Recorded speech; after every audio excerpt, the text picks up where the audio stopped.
Gems Elisa here, or the Diamond Stitcher as I go by on YouTube and Instagram. Hello, good morning, or good afternoon, whatever time of day it is for you. I hope you're having a wonderful one. If you are new to my channel, first off, welcome. I'm happy you found me, and I hope you would consider subscribing and stick around for all things diamond painting. And if you are returning, thank you so much for your continued support. Now, before I go any further, I just want to add a disclaimer that I am recovering from surgery. What is today? Today's Tuesday. Surgery was Thursday, so Friday, Saturday, Sunday, Monday, Tuesday. 5 days post-op I am right now. I had my gallbladder removed, for those that don't know. They did do it laparoscopically, so I've got 4 small incisions, but the recovery has been harder than I anticipated it. This is my first abdominal surgery, so I'm used to big nerve and arm surgeries, which feel very different. So this surgery did take more out of me than I thought it would, but today I was feeling a little bit better. I'm able to finally hold a conversation, though I am pausing a lot and catching my breath. I can't breathe too deep, otherwise it hurts. But I just finished filming an unboxing, and I thought I would try and film this post review. This is a diamond painting from a new to me shop called Fallon Gems. I decided to work on this as my first diamond painting in my post-op period, and I actually banged it out in only 2 days, you guys. I actually really thoroughly enjoyed this one. So here is the top of the canvas. It says Fallon Gems up at the top. It has the model number of their canvas on the corner. We've got a thumbnail of the little image. Let me see if it will focus. There it is. So it's a pretty little cactus in a teal pot, pink background. This kit has 25 colors, and it's in a 20 centimeter by 20 centimeter. Now, I don't have my measuring tape out to measure if that was actually the drill field or the whole thing. I can't recall. Nevertheless, it's, oops, a pop drill here. It is labeled as a 20 by 20 centimeter. Usually that is the drill field, though. In more budget-friendly companies, sometimes that can include the border. And yeah, I finished it. Here it is. It is super sparkly. I think it's actually very sparkly for a new shop. I have my fancy little logbook. This is a logbook I shared with you a little while ago. Let me just flip it over like this. This is my diamond painting journal from a Canadian small shop called Magic Crafts by Cindy. She recently released this on her Etsy shop. You can actually choose the background of your journal, and I think you can custom design it as well. So definitely check out her shop. I'll have her shop linked in the description box as well, and those listings directly if I can.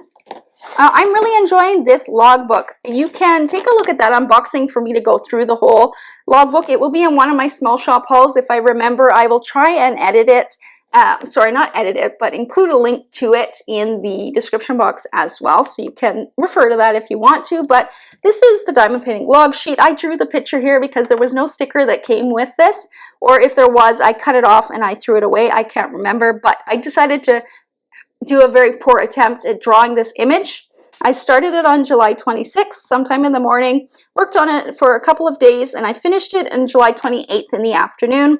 The cost, I'm going to pop it up on screen because I forgot to look before I sat down, and that I will put if it was US or Canadian dollars. When, as a Canadian, ordering from them, they do have free shipping right now, and it does drop ship from China, so it comes directly to them. The owner, I believe, is based in the USA.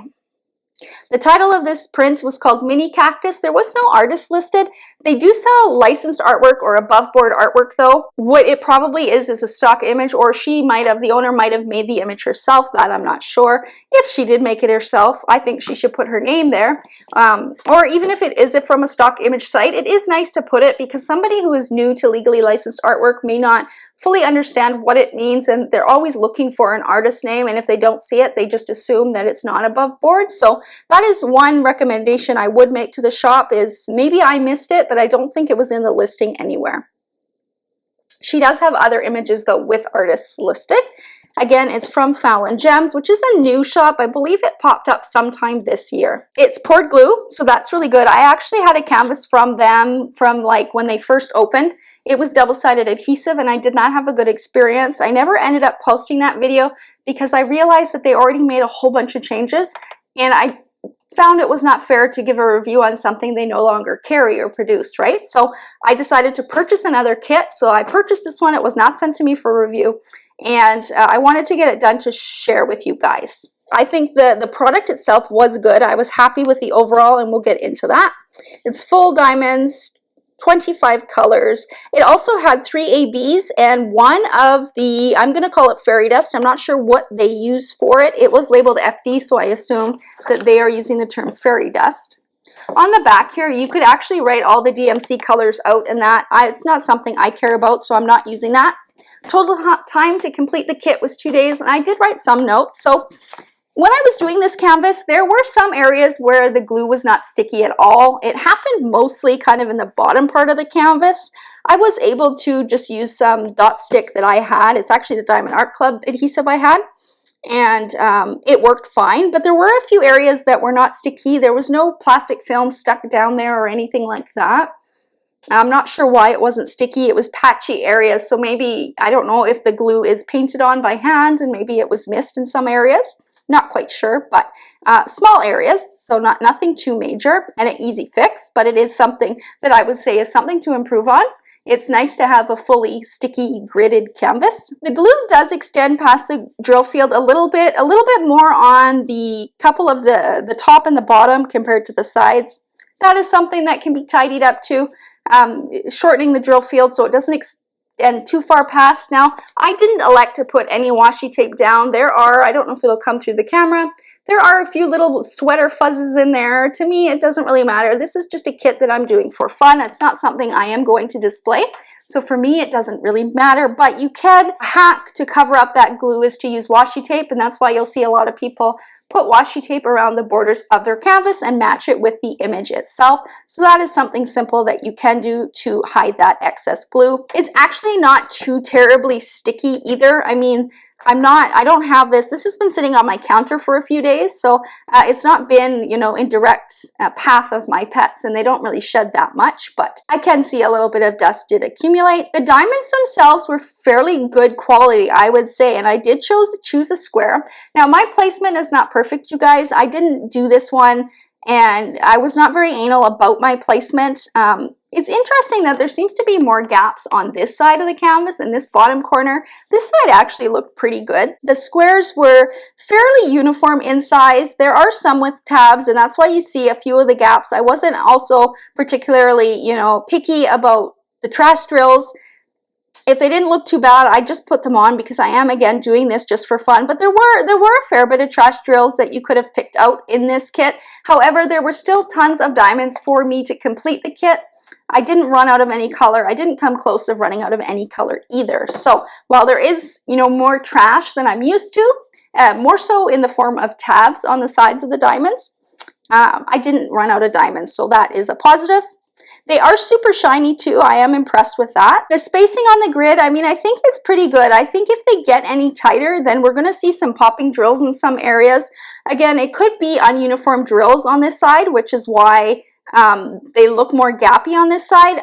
The way I completed the painting, this was the last section I did, so it could just be, you know, I was picking around diamonds the entire time, and what I had left was just a little less uniform, so there's a little bit more gapping. That's my theory, because the rest of it looks pretty darn good. And if they tightened it anymore, I think we'd have popping drills. Just sitting down to film this post review, I pushed about 4 diamonds in, so there were about 4 popping drills on this kit as well.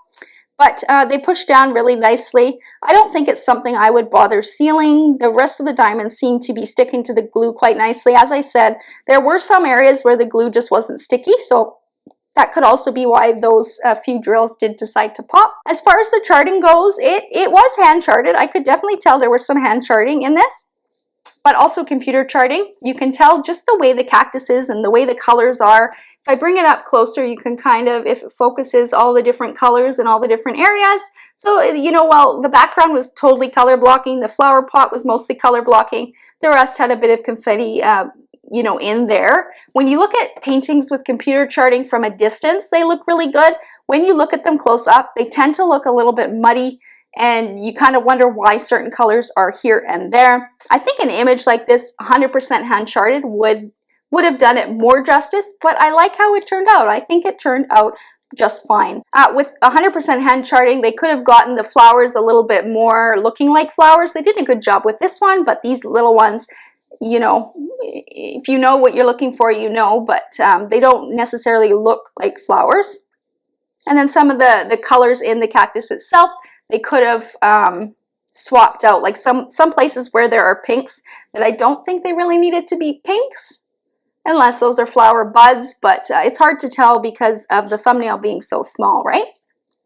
But overall, let me see,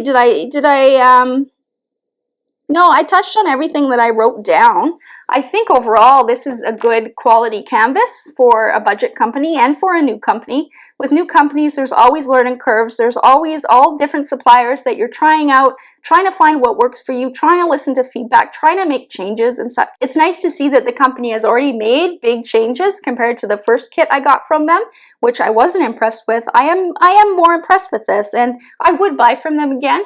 Again, keeping in mind that they are more of a budget-friendly company. Some of their smaller images like this, they have quite a few. They do look more hand-charted, but you are still going to get some computer charting. And then some of their larger images, like they have some really pretty landscapes and some with camper scenes and that. Those are mostly confetti. That was one of the images I had originally.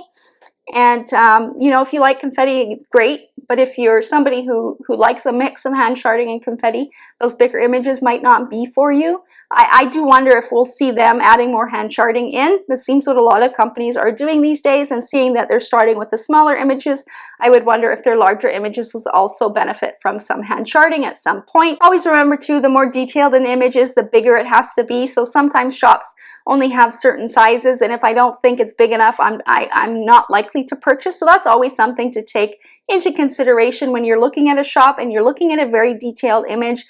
Look at the size and kind of think in your brain at other paintings you've done, and with the amount of detail, especially if it's very small detail, how it will turn out. The more detail and the smaller the image, the more blurry it's going to be, really. The bigger you can go, the more clear it's going to be. That's just a tip. But I did thoroughly enjoy this little cactus painting. I definitely think I would purchase from them again to have some snack size kits in my stash. It was really handy for surgery. So I definitely might stock up on a couple more images pending my new surgery in September. Yeah, I would recommend you guys try them out. I would recommend getting one kit and seeing if you like it. I always recommend that. We all have our preferences, but like I said, as a Canadian, free shipping is a bonus. The price point is a bonus, and they do have some cute images, and it looks like they are trying to do right by artists, and they're also listening to their customers already and making changes, which is really nice to see. I did also save the little legend. I didn't put that on the baggies. The baggies came labeled. They're kind of out of order right now, but number 20 and the DMC. So I just, instead of making stickers out of this, that's one thing it didn't come with, sticker labels. That's also something that the company can look forward to doing that is, just makes it more of a premium product. So I would just look for number 20, and then I would know what symbol I was looking for. I just kept this beside me and worked on it throughout the kit. It has the serial number, the symbol number, the DMC. They also tell you the quantity, the weight, and the bag number in case you want to swap out your diamonds. The one thing that I didn't show you that I wanted to show you was their special diamonds. I think they look really amazing. So in the cactus itself, there are some different ABs sprinkled throughout. It's really hard to see them because all of the diamonds are so sparkly, but they are scattered throughout there, and it does make it look really nice. But I wanted to show you their version of the fairy dust or sparkle dust. I don't know what they're calling them, but it's a pink color and it's mixed in here, and I think they look really nice. I had some left over, and I was gonna, you know, add some in elsewhere, but I decided not to. But I think that those sparkle dust look really good, so I was really happy with their special diamond quality as well. Let me know if you've picked up a diamond painting from this company. What did you think of it? Let me know if you're planning on going and taking a look. I'm not sure if there are any active discount codes right now, but you can always reach out to the shop and ask. Sometimes websites will also have discount codes at the top, so you can check there too. But I found their pricing to be reasonable in comparison to other places. If you made it to the end of this video, why not leave me a little cactus emoji or a desert flower, something related to the desert. If you are new here and you haven't yet subscribed, I would absolutely love to have you. I film all sorts of diamond painting content on this channel. All you have to do is hit that subscribe button to join our community. It's absolutely free to do so. You can also hit that notification bell to be notified when I do post new videos. Don't forget to give this video a big thumbs up. That not only shows my channel support, it's free, and it also shows Fallon Gems support and a Magic Crafts by Cindy. Until next time, happy diamond painting, you guys. Bye!